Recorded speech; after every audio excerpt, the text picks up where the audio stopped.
Let us take a look at question C.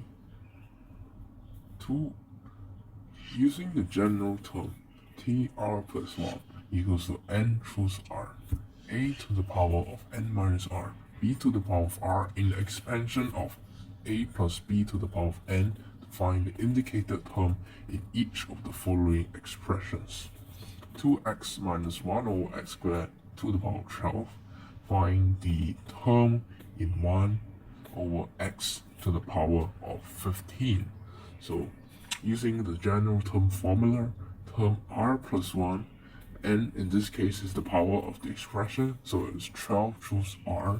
A in this case is 2x, and 12 n minus r would be 12 minus r, and b will be negative 1 over x squared to the power of r. So the general term is given by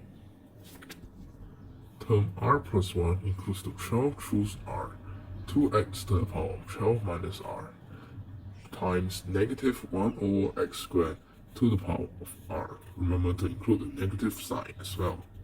Then we simplify this by factoring out the numbers and the unknown, or in this case, x and 2 and negative 1. So how this is done is using the law of indices, where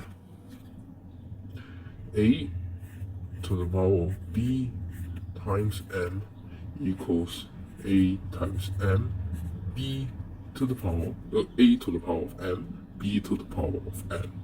So in this case, 2 to the power of 12 minus r, x to the power of 12 minus r. Then for this one, using the law of indices, when something x to the power of m is equals to x to the power of negative m. So we find this out. So in this case, negative 1 to the power of r times x to the power of negative 2r. Simplifying things further, you get 12 choose r.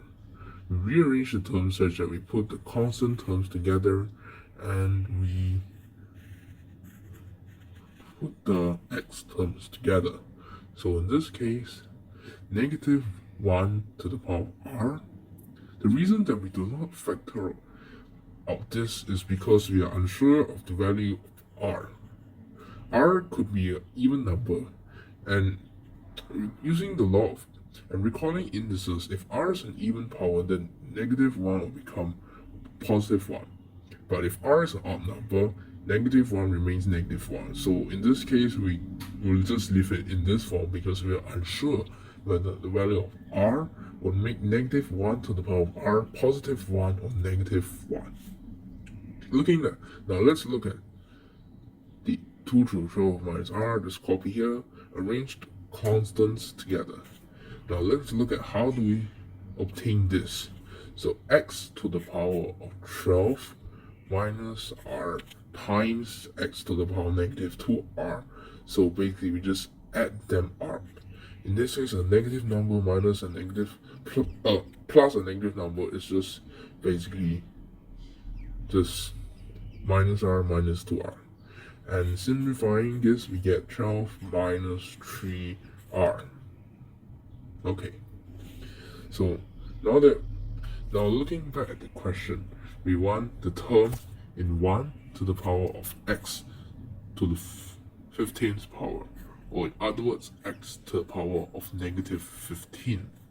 So in this case, having found out that x to the power of 12 having found out that the general term is blah blah blah times x to the power of 12 minus 3r, we can simply equate the power. So x to the power of 12 minus 3r is equals to x to the power of negative 15. And using the law of indices, if x to the power of a is equals to x to the power of b, then a is simply equals to b.